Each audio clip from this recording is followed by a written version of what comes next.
Hey everyone, welcome back to Reading with Tatiana. Hope you're having a happy holidays. And today I'm reviewing The Plight Before Christmas by Stewart. And I gave this book a 4 out of 5.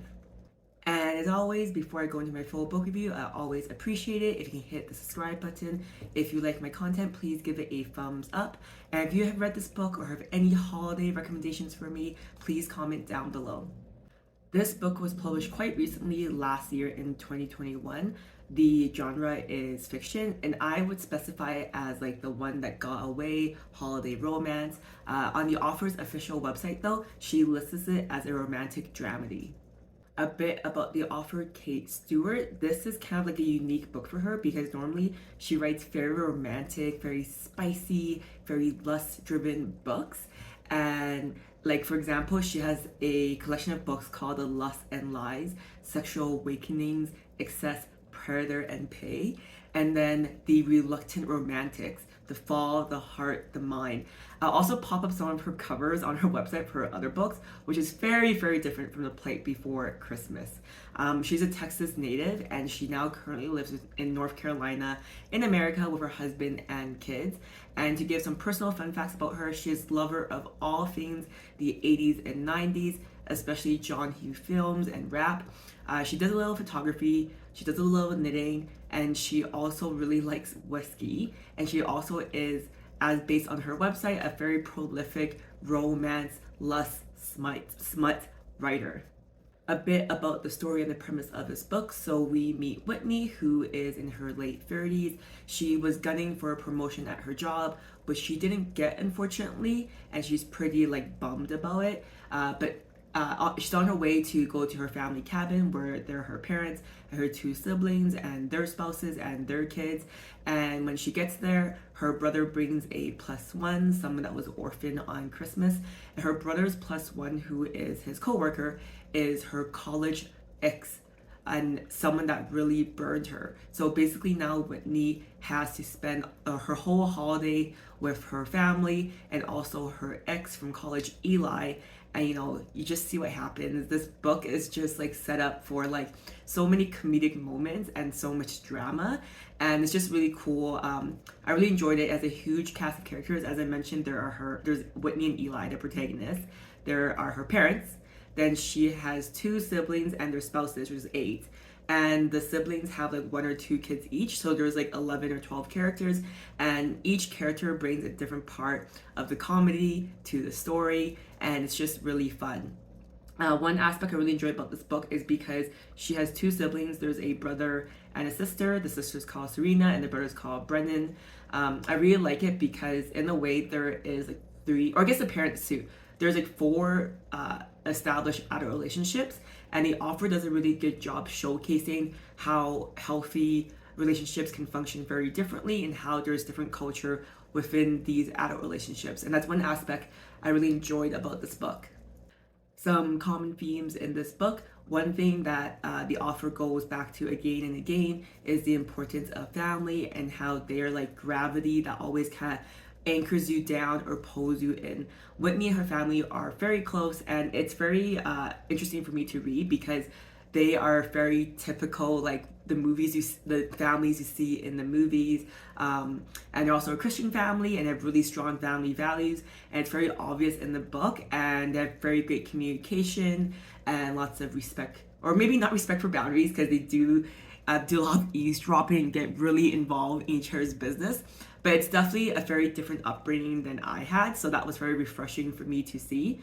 Other common themes is don't be scared to let the past hold you back. Wtih and Eli had a big breakup in their college years after 8 months of a very hot and heavy relationship, and now 17 years later they're able to have the opportunity to reconcile, and they both have to kind of let go of their egos and be honest and be vulnerable.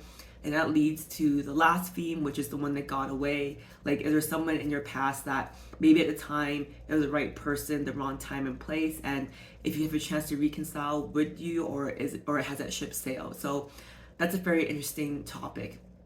I also want to mention that if you have Amazon Prime, there's a great trash TV show called The One That Got Away, where various people come back from people's lives to have a chance at love. And yeah, I'm really curious if you're watching this, what's your opinion on the one that got away? Can they come back and reconcile, or it ended for a reason? I'm a firm believer, you need a combination of the right person, the right time, and the right place. But sometimes not all those things will be aligned. Or do you believe that if it's the right person, the time and place will just fall naturally? I'm curious. I gave this book a 4 out of 5, but there are still things I didn't like. I do want to caveat that as a book objectively for me, it's probably more like 2, to be honest.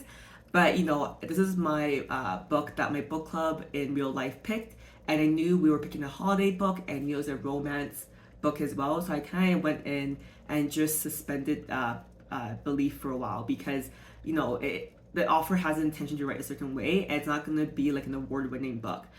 So there were things I didn't like, obviously. The first one is, if you've watched my channel, there was way too much smut. Not really for me, but I know that is the type of book I'm going into, so it was fine. The second thing is the protagonists, Wtih and Eli, were dating in college for 8 months, and then they broke up. And now 17 years later, they reconnected.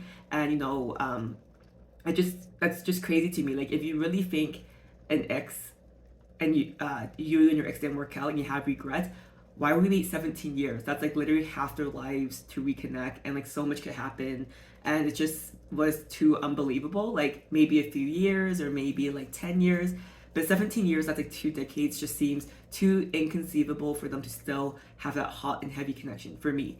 Another thing I didn't like either was one of the children of the siblings, who's a toddler, Peyton, was a huge part of the book. And like every time Peyton came back onto the plot, I was like, oh, here we go again with Peyton. So I don't know if that's just me being like too grumpy about kids, but I felt like not all the kids had equal part in the plot, and Peyton had like too much plot points. And the 2 things I did enjoy about this book is I do think it's a great holiday read. I thought the ending was very realistic. Like a lot of things were very happy ending and very wrapped up nicely, but it wasn't like too in your face. And I also love, as you guys know, I love when there is a cast of lots of characters, and each character in the family had a lot of quirks. They really value family, and you can tell they really care about each other. And I thought every character brought something to the story, and no one felt like it was not needed, except for that toddler Peyton, which had like too much page time. On Goodreads, this book got very high ratings, 4.43, and I agree with it. I think if you are looking for this type of book, it's done really well. So I'll start with the bad reviews first. People thought the protagonists, Wtih and Eli, who were in their late 30s, and Eli was actually 40 years old or turning 40, were very immature for their age. I totally agree with that. People also enjoyed the siblings' relationships with their spouses more than Wtih and Eli, which I kind of get to. I wish they kind of touch on like the problems that the siblings had in their marriage, and like I kind of want to know more about their marriage and their relationship. Good reviews are, people thought it was a perfect mix of holiday, romance, family, comedy, and emotion. I totally agree, and there were some moments in the book that I actually like laughed or like made an exhale louder than usual. There were also very good nuggets of life lessons, especially because it's a very family-oriented book. And yeah, it was really good. It's very natural to read. It's very easy to like most of the characters. Yeah, I think it's a really good holiday romance. And reasons why I think you should read it, I already kind of touched on with previously, is looking for a feel-good holiday romance where there's comedy, drama, quirky characters, a family orientation. This is the book for you. Now I'll share how this book made me feel, because whenever anyone recommends a book to me, I always ask how it made them feel, because I think the impact of feeling is more important than all the minute details. And if you ask me a year from now, 5 years from now, I probably won't remember what this book was exactly about, but I remember how it made me feel. So The Plight Before Christmas by Stewart, it made me feel very cozy. I didn't grow up with Christmas with my family, but this book, she does a really good job painting the image of like a cabin and snow and decorations and fireplace and like all these family meals, and it's just very stereotypical, and it just felt very cozy reading it.